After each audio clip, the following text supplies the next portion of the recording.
escrúpulo que me atraía, refere-se nomeadamente e sobretudo à moral, ao que hoje se costuma considerar como moral, um escrúpulo que apareceu em minha vida tão cedo, tão espontâneo e tão irresistível, moral então contrária à minha juventude, origem e ambiente, que quase lhe poderia chamar o meu a priori. Peraí, Minha rapidinho. curiosidade...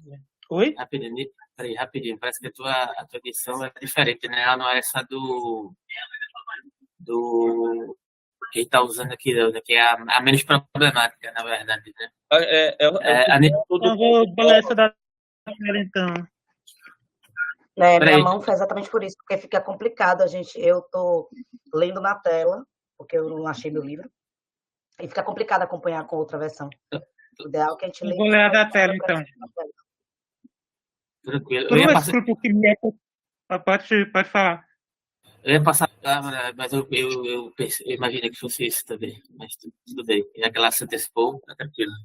Vamos retomar a leitura.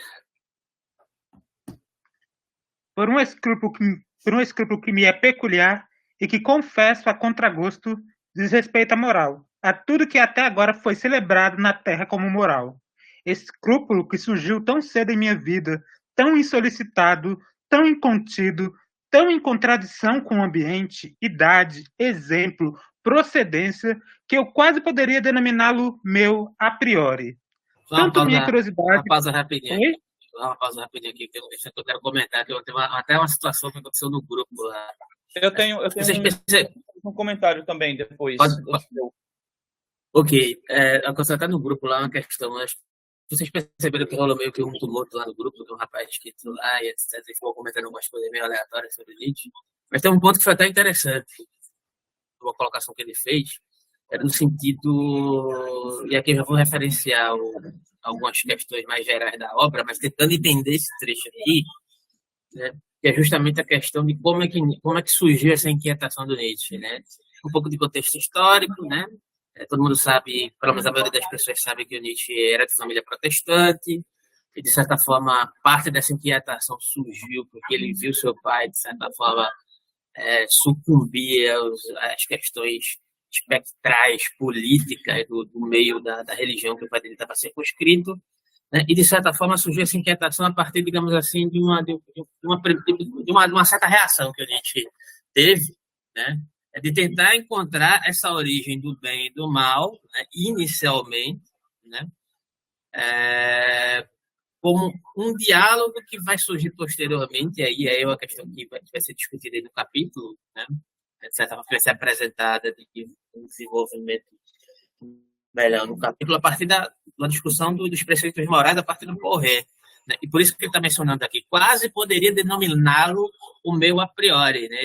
Esse a priori como uma certa reação que a gente teve, essa ideia de um fundamento específico, que poderia talvez ser concebido dentro da lógica de bem e do mal, mas ele vai modificar essa percepção dele a posteriori. A Nívia levantou a mão, não sei se eu passo a palavra primeiro, pode falar, Nívia. Não, é rapidinho, é porque na hora que eu li, me veio a ideia de uma ironia a Kant aqui. Inclusive com esse quase, né? Ele é como se ele estivesse ironizando essa ideia de conhecimentos morais a priori, né? Que estão aí fora. Para mim é um recado direto aí aos fundamentos da moral de Kant. Com certeza, porque posteriormente, acho que no próximo trecho, no trecho 4, ele vai tratar de alguns aspectos relacionados a Schopenhauer que manteve uma certa relação íntima com Kant, né? E não só é uma ironia a Kant, mas é uma ironia ele mesmo também, de certa forma, pelo menos eu entendo assim também, né? Aquilo que ele concebeu inicialmente em certos diálogos dentro da perspectiva da moral. Mas aí o Nelson quer falar, eu acho que ele tem algumas coisas a acrescentar. Sim, só uma coisa pequena, um detalhe, o termo aqui, a palavra está escrúpulo, mas no alemão é Bedenklichkeit, que significa ardiloso. Então, por um escrúpulo seria por um ardiloso, certo? E algumas coisinhas assim que no passado da leitura eu vou apontando também só para fazer essas pontuações, pequenas pontuações. Só isso mesmo. Então vamos ter um cotejo da tradução ao vivo. Pode crer. Mas eu vou começar do começo do parágrafo, gente, porque senão não vai fazer sentido para mim o texto. A gente tem pouco tempo. A gente é melhor seguir. Mas é um capítulo, é um parágrafo curto mesmo, esse capítulo, essa parte 3 aí, acho que não tem problema começar do começo não, aí a gente começa já rápido e faz a discussão. Então, Pode ser? Pode ler logo, porque vai ler, não vai ler, termina perdendo mais tempo. Então, melhor ler logo, mas evitar, assim, tipo, estar repetindo muito mesmo o texto. Não que a pessoa quiser voltar, qualquer pessoa que quiser voltar à leitura do texto. Eu queria fazer umas colocações também, mas antes eu vou abrir para. Acho que chegou o Rubens aí, Gabriel. Se alguém quiser fazer alguma colocação, alguma indagação. Eu vou falar, eu estou com exatamente com isso na mão aqui, leitor. Estou com o texto do Foucault aqui, exatamente para mencionar o termo Ursprung, né, que o Foucault utiliza, que tem algumas variações. Uhum. Mas eu vou comentar isso daqui a pouco. Eu abri aqui para ver se alguém tem que colocar aqui, inicialmente, algum questionamento, alguma dúvida, alguma posição.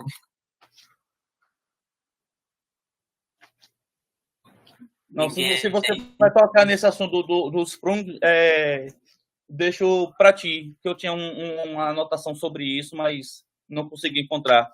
Que bom que você tem. Enfim, vou fazer alguns comentários breves sobre esse determinado contexto, e aí essa terminologia, como o leitor mencionou, o leitor subversivo, né, que é o nick do nosso colega, né? O Foucault menciona isso lá no compilado, que é o Microfísica do Poder, Nietzsche, a Genealogia e a História, né? Uhum. E aí ele remete, né, à própria obra do Nietzsche em determinados aspectos onde existem algumas variações. Eu não vou conseguir explorar todas essas variações dessa terminologia aqui hoje, mas fica a referência e eu disponibilizo lá no grupo. Mas ele menciona mais ou menos assim. Eu vou parafrasear o Foucault e venho para um resumo de como eu entendo esse contexto aqui, tá? Aí Foucault diz assim: encontra-se em Nietzsche dois empregos da palavra Ursprung. Um não é marcado, é encontrado em alternância como o termo Esterung, Herkunft, Abkunft, Geber. Para a genealogia da moral, por exemplo, depois eu coloco todos esses termos lá no grupo, lá no print e coloco lá, tá? Para vocês poderem fazer o comparativo. Para a genealogia da moral, por exemplo, fala a propósito do dever moral ou do sentimento da falta, de Esterung, ou de Ursprung. Em H, a ciência, né, se trata a propósito da lógica e do conhecimento de Ursprung, né, ou de Herkunft. O outro emprego da palavra é marcado. Nietzsche coloca em oposição a um outro termo, o primeiro parágrafo de Humano Demasiado Humano, coloca frente a frente a origem miraculosa, que a metafísica procura e as análises de uma filosofia histórica que coloca determinadas questões e também é utilizado de uma maneira irônica e depreciativa. Aqui eu vou focar mais especificamente no contexto do texto, né? O termo Ursprung, ele remete a uma certa concepção de origem aqui, né? Uma certa possibilidade suspeita a partir do que seria essa concepção de bem e mal, né, que o Nietzsche bem mencionou, que se expressaram muito cedo na sua vida a partir do seu próprio comprometimento vivenciado, né? Então, Nietzsche, como ele explicitou aqui, ele se deparou com essa questão da luta da origem do bem e do mal dentro de uma perspectiva teleológica, né? E, de certa forma, ele se tornou um reativo, né? Ele concebeu que, inicialmente, Deus tinha que ser o pai do mal, né? Entretanto, logo ele se livrou dessa percepção, né? Ele começou a separar esse preconceito teleológico e teológico, né, da perspectiva moral e não mais procurou a origem do mal para além do mundo, né? Nesse sentido, ele passou a perguntar o seguinte, né? Em que condições o homem inventa os juízos de valor bom e mal? Mais ainda, né?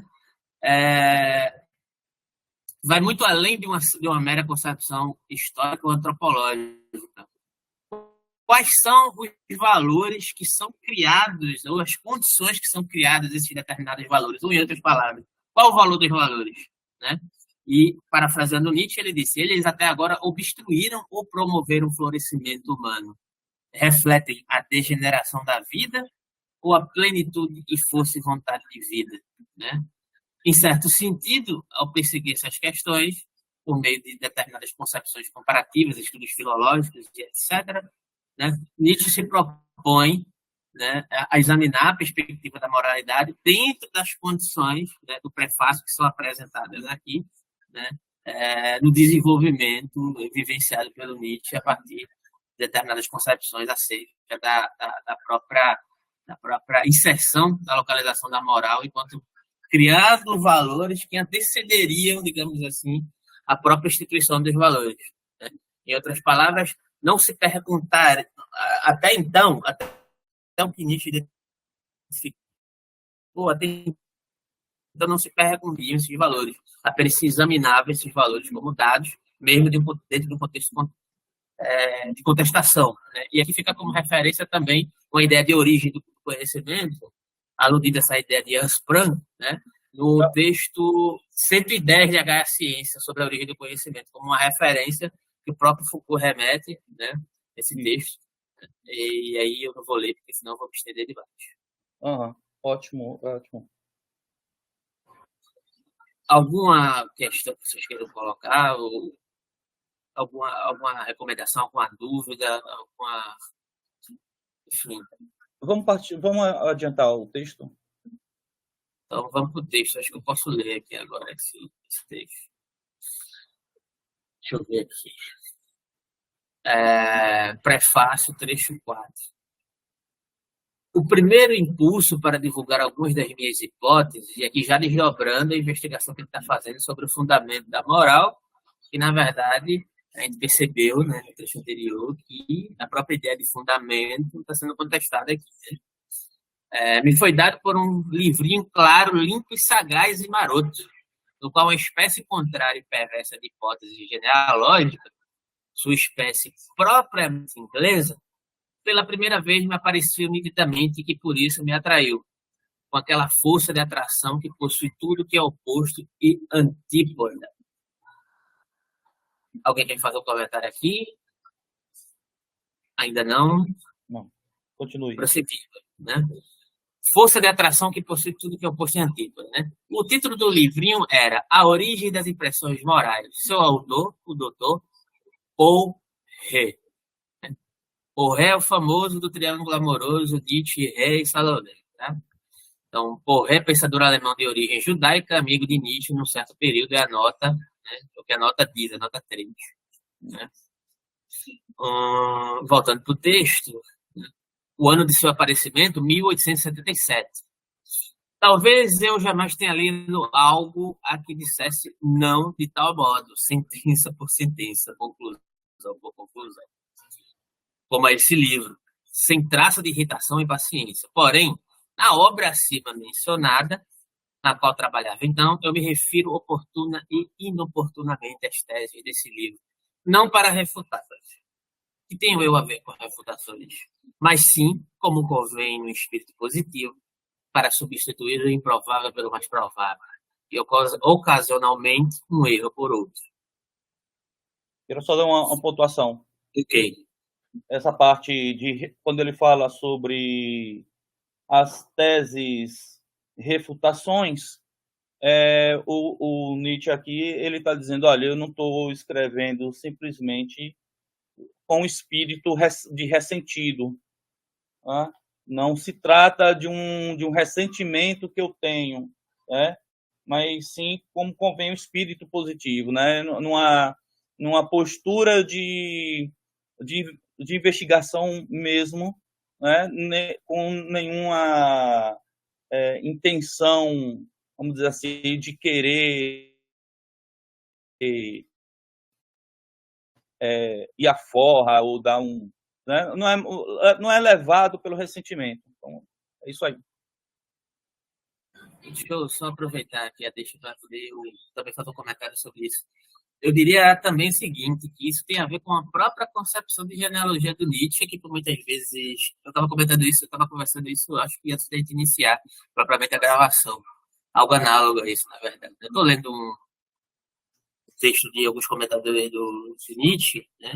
Um deles é o Richard Schacht, né? Que às vezes ele tenta comentar, digamos assim, o Nietzsche nos entremeios da filosofia continental e da filosofia analítica. E uma das questões que é colocada é justamente porque, de certa forma, dentro da perspectiva da filosofia analítica, que se torna cada vez mais ética, a discussão ética cada vez se torna cada vez mais importante dentro da filosofia analítica, por que não, né, esses analíticos conceberem a ideia de fazer um estudo, talvez interessado sobre a perspectiva do próprio Nietzsche, e faz um investimento muito, muito aprofundado nessa questão a seu modo, né?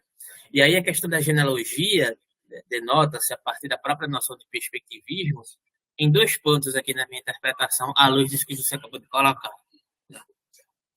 Não se trata que o Nietzsche está querendo estabelecer uma verdade sobreposta sobre o processo dentro de uma concepção documental, mas tentar identificar em que condições se erigiu determinadas concepções de verdade. Entende? Então, é isso que eu queria acrescentar nesse momento.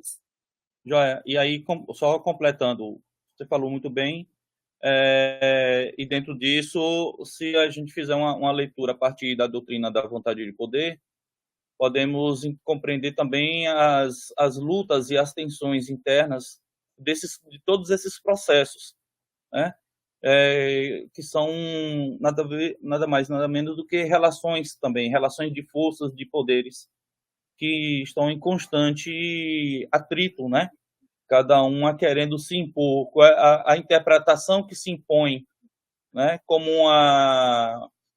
uma força que naquele momento se sobrepuja sobre outras formas de interpretações de mundo também. Perfeito. Alguém tem algum comentário, alguma dúvida, alguma colocação antes de a gente colocar o texto? Tá de boa para mim. Bom. Enfim, para maiores informações, eu vou recomendar um artigo aqui antes de... Quer dizer, no final eu recomendo, mas é um artigo chamado O Naturalismo Moral e o Pessimismo em A Origem dos Sentimentos, que é o livro do Paul Rey. Pode ser que para complementar tudo isso aqui que está falando aqui, tá? Eu vou colocar no grupo posteriormente. Aqui eu vou prosseguir na leitura para poder tentar um pouco mais. Deixa eu ver onde é que eu parei aqui. Refutações. Sim. Mas sim, como convém no espírito positivo, que é justamente essa ideia, né? Digamos assim, para substituir o improvável pelo mais provável e, ocasionalmente, um erro por outro. Foi então que, como eu disse pela primeira vez, apresentei as hipóteses sobre as origens a que são dedicadas estas dissertações, de maneira canhesta, como seria o último a negar, ainda sem liberdade, sem linguagem própria, para essas coisas próprias e com recaídas e hesitações diversas. Confira-se em particular o que digo em Humano Demasiado Humano, parágrafo 45, aí está a referência, o Nietzsche referenciando-se a si mesmo, sobre a dupla pré-história do bem e mal, a saber, na esfera dos nobres e na dos escravos. Igualmente, 136, sobre o valor e origem da moral ascética, igualmente 96, 99, volume 2, 89, sobre a moralidade do costume. Essa questão da moralidade do costume é uma questão de tradução também. Né? Uhum. Porque, em alguns momentos, o tradutor, que eu acho que é o Paulo César, ele meio que unifica determinadas terminologias que em alemão tem algumas diferenciações. Isso. Que é a questão da eticidade do costume, né, que seria um certo processo pré-moral, né? Seria entre aspas, falando muito grosso modo, a gente vai tocar isso em vários aspectos, que vai chegar um trecho, isso vai ficar, digamos assim, ser necessário tentar especificar essa questão, né? Mas tem uma concepção que é pré-moral, que é quase que uma condição de adestramento, né? Uhum. Que a humanidade termina passando dentro do processo específico de civilização, dentro do processo de civilização. Posteriormente, existe o processo de internalização dessa concepção pré-moral, E a posteriori existe o aprofundamento da consciência profunda, que é o que vai se tornar, a posteriori, a questão da má consciência. Né? Então, tem 3 transfigurações dessa ideia de moralidade do costume, que por muitas vezes o Paulo César, na opção do recurso que ele fez da tradução, porque traduzir um texto como esse, principalmente do alemão, é bastante complicado, porque o alemão tem algumas palavras próprias que só tem sentido no próprio alemão. Ele opta por fazer essa utilização de moralidade do costume como algo unificado, tentando diferenciar na conjuntura do texto. Só que isso, na minha interpretação, não fica muito claro. Então, é importante mencionar isso, né? Para vocês perceberem que não é uma coisa só, essa questão quando ele menciona. Né? Tem alguns sentidos do texto. Enfim. Isso. A moralidade dos costumes inclusive, só para quem quiser localizar, está na Ciência, tem um aforismo sobre a moralidade dos costumes, onde ele aborda justamente essas questões que o colega acabou de falar. Então, acho que alguém tem alguma questão, alguma colocação que possa fazer? Eu tenho uma tabelinha que eu fiz justamente para isso. Vou lançar lá no grupo. Qual é o texto mesmo que ele discute essas questões? Oi? Aí foi o Nelson que fez. Não entendi. Ele está perguntando qual foi o livro que você citou, Nelson. H Ciência.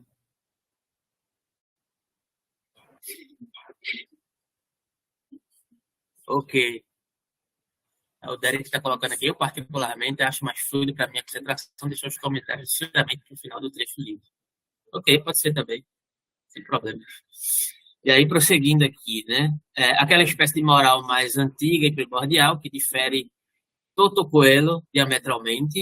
E aí tem uma nota, né? A nota 4 diz assim: Nietzsche gosta de utilizar expressões estrangeiras naturalmente sem traduzi-las. Na presente edição, optamos por fornecer a tradução literal ou aproximada, entre colchetes, logo após o original. Quanto à pontuação de Nietzsche, nota-se que ele é bastante pessoal. Ele recorre frequentemente a sinais de 2 pontos, ponto e vírgula e travessão. Buscamos respeitar ao máximo essa pontuação, já que é inseparável do seu estilo. É uma questão mais técnica aqui. Né? E aí, prosseguimos. Do modo de valorizar altruísta que o Dr. Ré, como todos os genealogistas da moral ingleses, vê como modo de valorar em si. Igualmente. Mais uma citação. 92. O andarilho e sua sombra. Aurora, 112.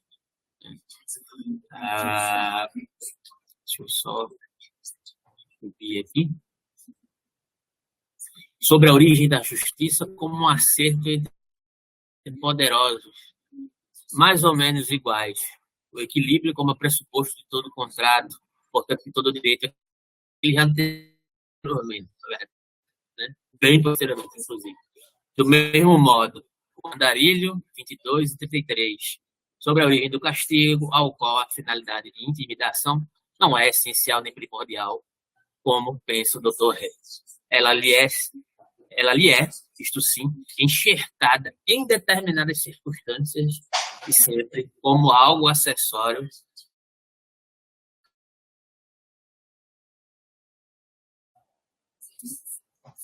Vou deixar aberto aqui para quem quiser, já que a gente finalizou aqui, como foi sugerido ali, alguém quiser fazer um comentário, ter algumas dúvidas. Eu acho que esse texto ele exige um pouco mais de questões específicas. Eu tenho algumas anotações aqui que podem remeter a um entendimento mais amplo dessa questão, que não só se relaciona com o Borré, mas tem um certo diálogo implícito aqui com o próprio Schopenhauer, né, que vai se desenvolver mais claramente mais na frente, mas eu acho que já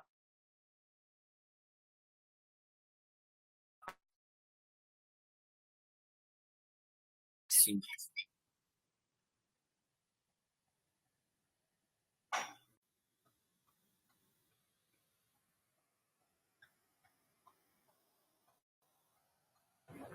Nenhuma inquietação nesse do altruísmo aí, só que eu perdi meu texto. Tem algo do Edmilson Pascoal que ele fala sobre a questão do altruísmo. Inclusive, ele falou sobre isso em um evento no ano passado. Bem interessante, bicho, mas infelizmente eu não tenho aqui comigo. Peço Desculpas, quem conseguir encontrar, não sei se ele chegou a publicar ou está em algum artigo, mas é um tema, segundo os especialistas, bastante importante também na filosofia do Nietzsche, que é essa questão do altruísmo. Talvez o que eu vou abordar aqui, essa coisa da minha anotação, vai tangenciar um pouco essa questão. Não especificamente, a gente pode trazer um pouco disso posteriormente, mais especificamente, mas já que ninguém se manifestou aí no momento para que ele fazer algum comentário ou colocar alguma pergunta, alguma questão, eu vou passar logo para as pontuações que eu vim trazer aqui, e aí no final a gente tenta conversar um pouco mais abertamente sobre isso. Então, nesse momento aqui da seção 4, né, o Nietzsche faz uma oposição interessante, até em certo sentido um pouco debochada, né, da obra do Paul Ré. Né? Uhum. Mas o que é interessante aqui é que, mesmo Nietzsche dando um certo ar irônico aqui, a questão do Paul Ré, determinados conflitos que vão ser erigidos ali na convivência do Nietzsche com o Paul Ré vão ser importantes para determinados caminhos que ele buscou seguir. Aqui tem uma certa concepção que vai se erigir a partir da discussão de Nietzsche com aqueles que ele chama de moralistas ingleses, né? Dentro de uma certa concepção extremamente utilitarista dessa ideia do origem de bem e mal. Vale a pena dar uma olhada, inclusive, até na origem da concepção do utilitarismo dentro da tradição inglesa, porque eu acho que tem relação com isso. Não necessariamente diretamente aqui no texto em relação a isso, porque aqui é um contexto demandado pelas próprias influências do Paul Ré, e é isso que ele está se referindo aqui, que o Paul Ré, de certa maneira, era influenciado por essas correntes, né, os moralistas ingleses. Mas o que é importante aqui é tentar fazer algumas distinções acerca dessa questão, né? Como foi dito no próprio texto, ele diz que a ideia de genealogia do próprio Paul Ré é perversa, né? De tipo inglês, né? Justamente por manter um determinado caráter utilitário da concepção genealógica, né? Em trabalhos anteriores, né, ele também critica determinadas concepções do Paul Ré dentro do molde da concepção genealógica do Paul Ré, que está baseada ainda nesses determinados vícios utilitários, né? Apontando aí como foi referenciado no próprio texto, Sessões de um Mundo Demasiado Humano, O Andar e Sua Sombra, O Amanhecer do Dia, que é um texto que mantinha algumas pré-configurações do que viria a ser posteriormente, assim falou Zaratustra, né? E ao destacar essas disputas com Paul Ré, Nietzsche alerta para determinadas questões, né? Não é uma questão. O Paul Ré tinha um intuito, na verdade, e aí é um ponto importante de ressaltar, ele tinha um intuito de fazer uma genealogia no sentido afirmativo, estratificador, de dizer, olha, achei o fundamento de uma certa concepção humana. Inclusive, isso é discutido no artigo que eu mencionei aqui, que são comentários do Itaparica e de outro amigo do Jim, que eu não vou me recordar o nome aqui agora, né, discutindo e traduzindo algumas questões de comentários acerca dessa ideia do Paul Ré, que se baseava basicamente, e aí eu vou tocar na questão que o Nelson colocou, o Paul Ré se baseava e dizia que a natureza humana era constituída de uma certa relação, e essa relação se constituía por egoísmo e altruísmo. Isso poderia ser identificado claramente dentro da convivência de sociedade, né? E aí tem uma certa discussão com Kant, e aí se discute se Paul Ré interpretou adequadamente determinadas concepções do Kant ou não, mas essa é outra história, né? Mas dentro do aspecto do Paul Ré, ele estava discutindo uma ideia de natureza humana estratificada e mediada por essa ideia de altruísmo e de um egoísmo, né? Algo que o Nietzsche buscava combater, porque para ele essa ideia de egoísmo e altruísmo estratificada dentro de uma certa concepção de natureza humana, né, era simplesmente, mais uma vez, o sentido da moral produzida em determinadas condições se acoplando numa determinada maneira de produzir um tipo de negação da vida pelo sentido utilitário, né? Isso fica muito claro nesse artigo, e eu vou colocar esse artigo lá no grupo, né? Então, por isso, quem... eu sei que uma das pessoas que comenta o artigo é o Itaparica. O nome do outro rapaz eu não conheço muito. O Salviano, né? Salviano e Itaparica, que comenta esse livro.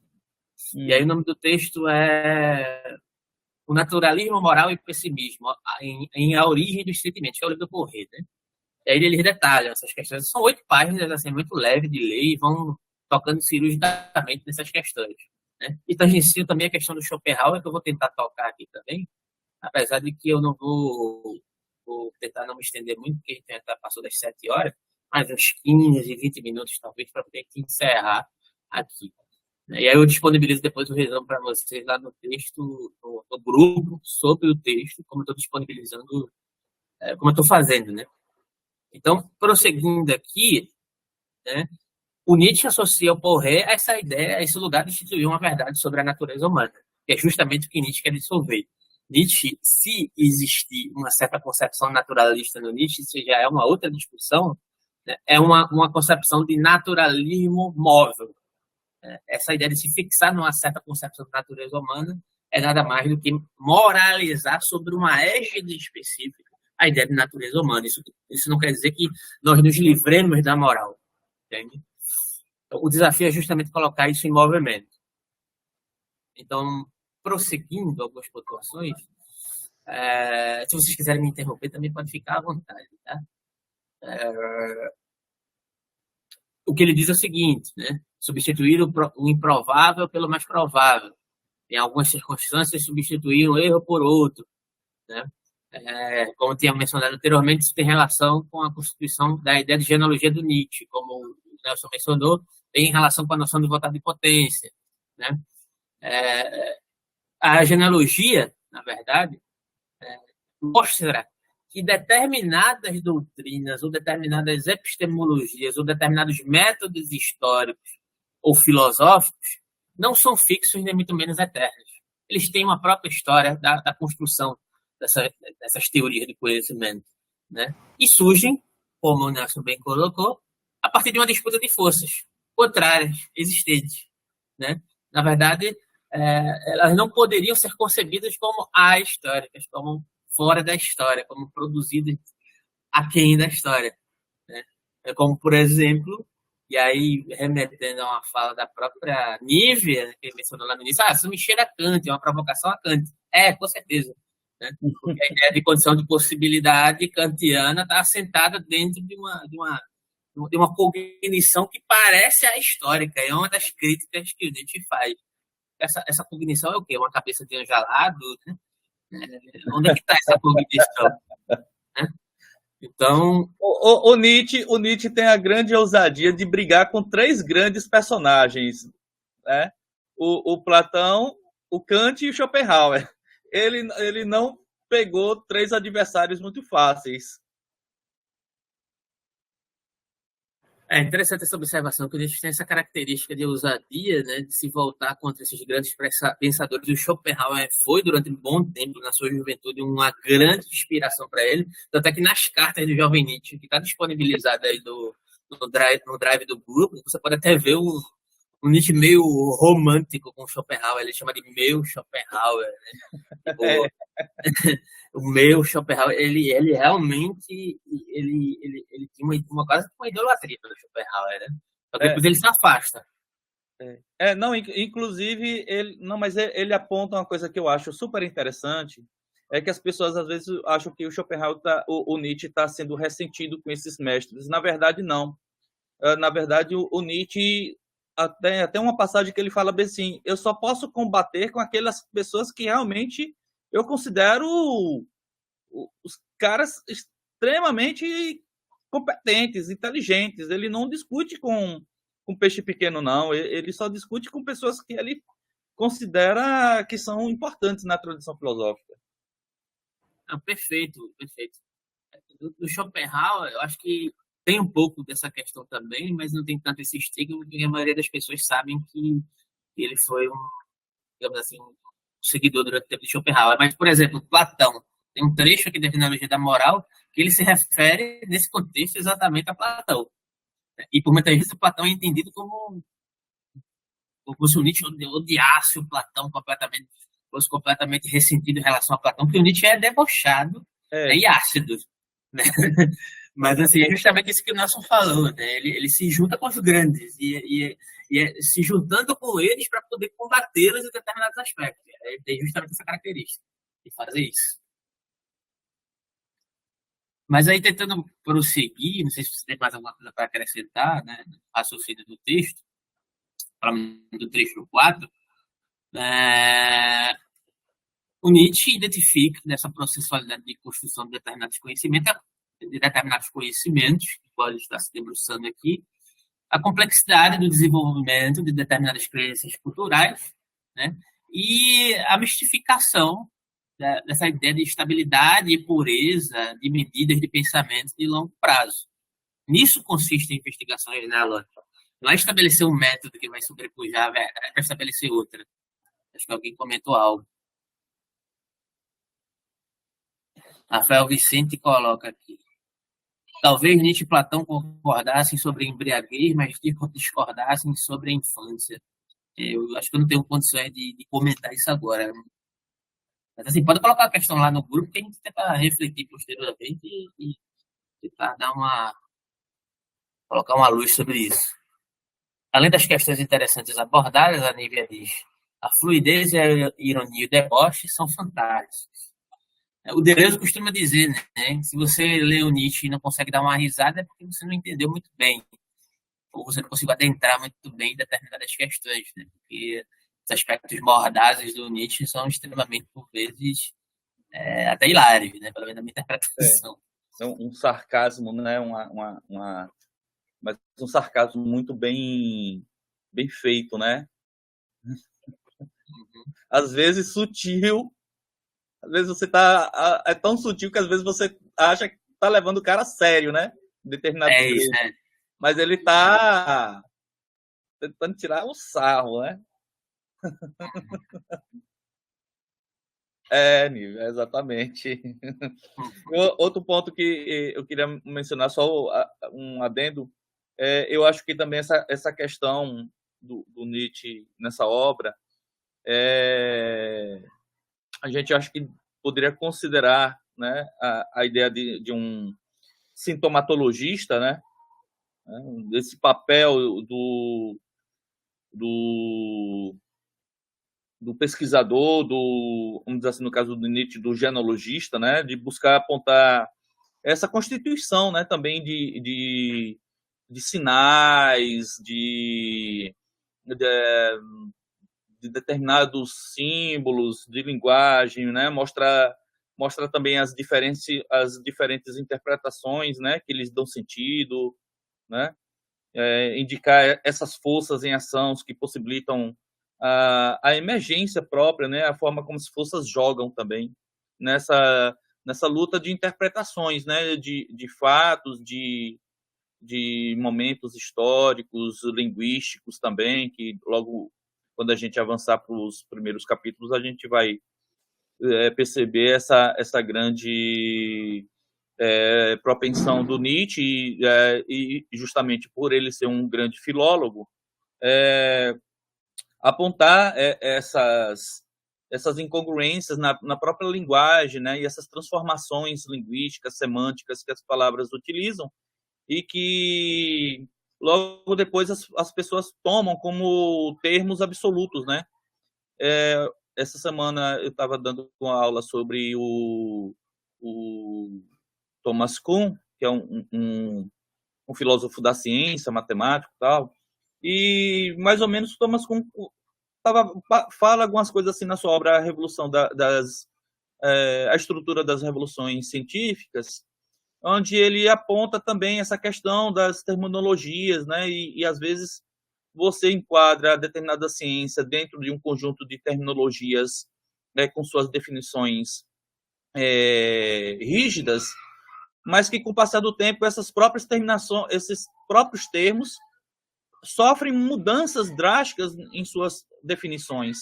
E aí quando você vai enquadrar uma ciência com esses termos, essas definições antigas, você acaba se equivocando em algumas descobertas, justamente porque você enquadrou terminologias com definições, com interpretações de épocas contraditórias, né? Em épocas totalmente diferentes nos seus contextos. E aí eu quando estava dando a aula, eu me toquei, lembrei logo de Nietzsche. E aí eu lembrei daquele texto verdade e sentido, verdade e mentira no sentido extramoral, né?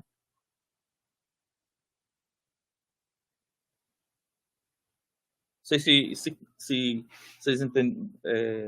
pegaram a coisa, é porque eu viajei bastante, né, nessa. Não, eu acho eu acho que é bem assentado, assim, só que se eu fosse comentar essa questão aqui, a minha mente viajou para uma série de lugares, inclusive relaciono com a questão que eu tentei mencionar no início, como, em certa medida, certas questões de um certo processo de antagonismo existente dentro da filosofia são completamente inócuos, porque, de certa forma, por exemplo, essa divisão de filosofia analítica e continental é muito mais uma mistificação de determinados conhecimentos que se apartam, né, digamos assim. Uma das áreas que eu estudo é justamente a apropriação que determinados filósofos analíticos tentam fazer a partir de determinadas chaves de leitura do Nietzsche, questionando determinados pressupostos que se relacionem com a instituição de determinadas concepções epistemológicas incontestáveis.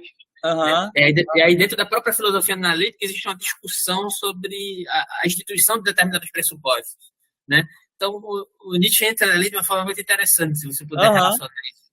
Né? Exatamente. A impressão que eu tenho também é essa. E aí você mencionou uma questão, só para falar rapidinho, para concluir o comentário sobre o trecho, né? É que a vontade de potência, enquanto essa relação constante, ela já é a própria interpretação. Enquanto há relação, há interpretação. A interpretação não é esse algo abstrato no qual eu preciso, digamos assim, colocar a minha concentração racional em algo para poder interpretar. Né? Mas só o fato de me afetar de algum determinado modo dentro de um dado contato, dentro de um processo de relação constante que acontece, inclusive, dentro do âmbito orgânico, eu já estou interpretando. Uhum. É a própria manifestação de forças, né? Exato. A vontade de potência interpreta. É uma interpretação constante. Perfeito. Derek coloca, a vontade de potência numa perspectiva naturalista. É difícil responder isso em pouco tempo, mas eu vou dizer o seguinte. Existe uma discussão em Nietzsche se existe uma certa concepção. Você pode entender o Nietzsche dentro de uma êxtase naturalista, mas já antecipando que não é um naturalismo dentro de uma concepção biologizante determinista.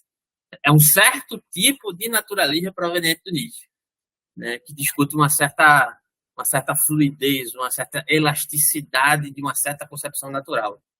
Né? Enfim, tem essa discussão.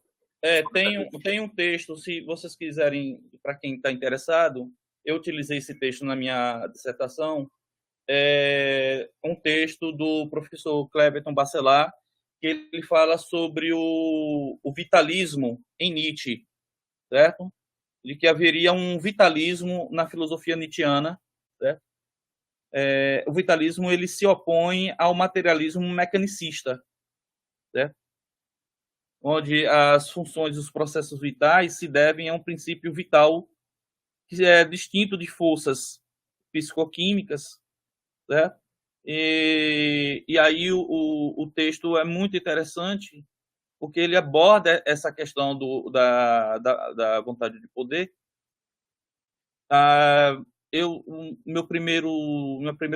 Minha dissertação, ela no primeiro capítulo, ela justamente trata de compreender essa vontade de poder, certo?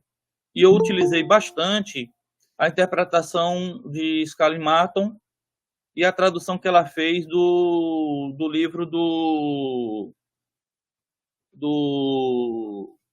alemão. Agora me foge. Miller Lauter, isso. Onde entra um pouco essa problemática da interpretação da vontade de poder, certo? Que seria simplesmente uma questão da natureza. Agora, particularmente, o que eu proponho, a minha ideia, é de que a interpretação a forma como a gente interpreta o mundo, as coisas, elas estão estritamente ligadas à nossa configuração biológica, porque é o nosso corpo, a configuração de forças no nosso corpo é que levam a determinados diferenciamentos de interpretações, de apanhamentos, de abordagens, de esquecimentos e memórias, ou seja, tudo tem uma relação intrínseca com a configuração biológica do indivíduo. A forma como o indivíduo é configurado, a forma como os seus órgãos, as forças dos seus órgãos, que são órgãos que cada um possui como fossem microfísicas, microcorpos, né? De forças, e cada um, nessa configuração, vai meio que dirigir para um tipo de apanhamento do mundo, de interpretação do mundo. Então, a questão do corpo aí está muito ligada à forma. Você pode ter um corpo doente ou um corpo sadio, e você vai interpretar o mundo justamente de acordo com a sua própria configuração biológica. Mas aí entra uma série de questões, né, que envolve a doutrina da vontade de poder, né? Mas o texto é de Cleveton Bacelar. Depois eu posso jogar para vocês também no grupo.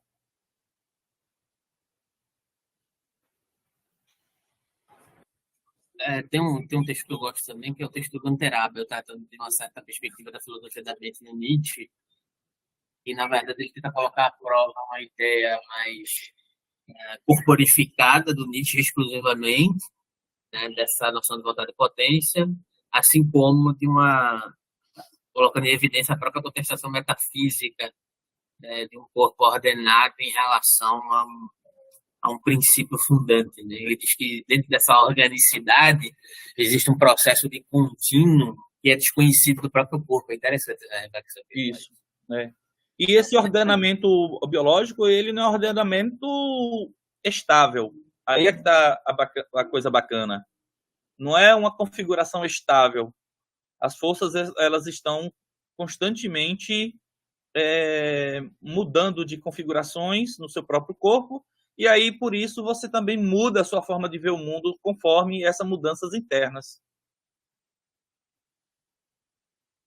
Exatamente.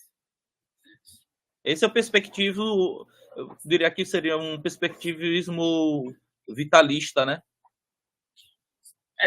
Poderia interpretar dentro do que foi colocado aqui no chat, né? Um certo tipo de naturalismo, né?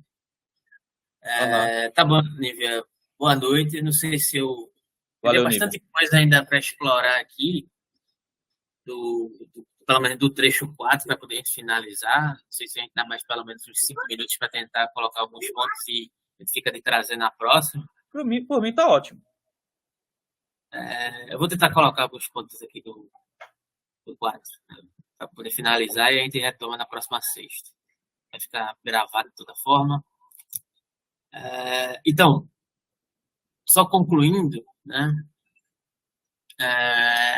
ao destacar essas determinadas concepções dessas disputas do Nietzsche com o Ré, tudo isso está em jogo, né?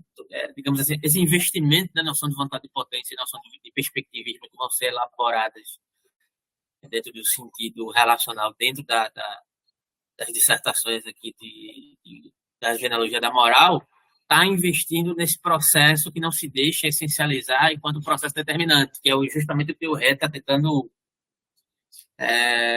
instituir, né? Digamos assim, que o Nietzsche está identificando como esse processo que vai decair num certo moralismo utilitário. Inclusive, o próprio Ré vai mencionar isso na obra dele, dentro do sentido de que, ao decidir por uma determinada concepção de bem e mal, é preciso observar a conjuntura dentro de uma certa concepção de o que é que pode ser mais abrangente possível, de o que é que pode ser mais útil possível dentro de uma conjuntura específica para poder se decidir historicamente o que foi decidido historicamente como bem e mal. A gente não vai concordar com isso, né? Enfim.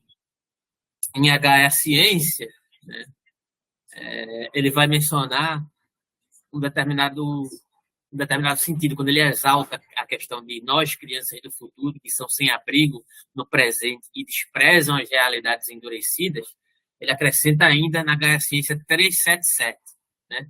Não conservamos nada, nem nós, para querermos voltar a quaisquer condições passadas.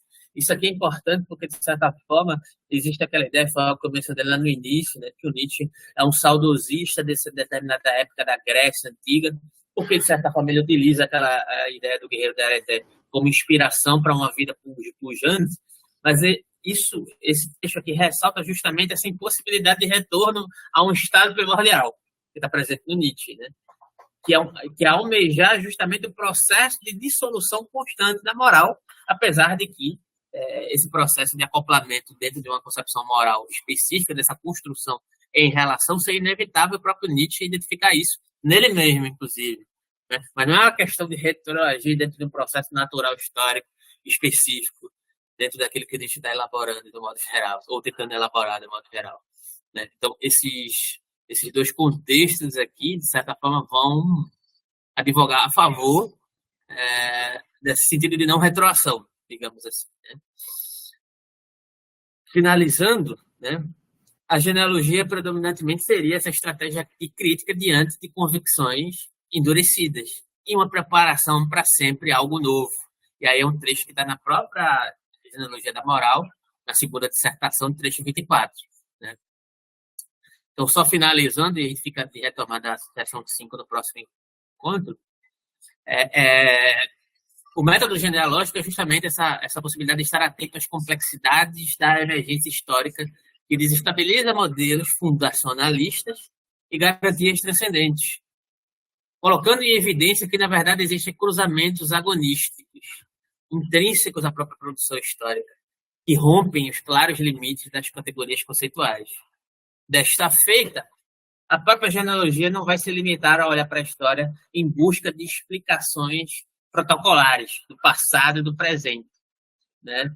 Pretendendo ser disruptiva e preparatória, né, para novos empreendimentos. E aí tem uma citação do Nietzsche, que é a questão dos homens preparatórios, que eu acho que está nos fragmentos próximos, né? Se relaciona com isso também. Né? Então, embora Nietzsche trabalhe se relacionando com processos históricos reais, né, ele não pretende oferecer um trabalho histórico que se estabeleça dentro do sentido de verdade como sobreposição. Né? Nietzsche utiliza o poder da retórica em contraponto a isso, né, como a retórica como esse processo de produção. E aí é muito interessante que isso se relacione de alguma maneira com o processo de antagonismo dos sofistas em relação a Platão. Só que eu não vou entrar em detalhes disso aqui agora, e aí ele levaria mais no mínimo uns 40 minutos tentando explicar isso daqui, e talvez eu nem conseguiria.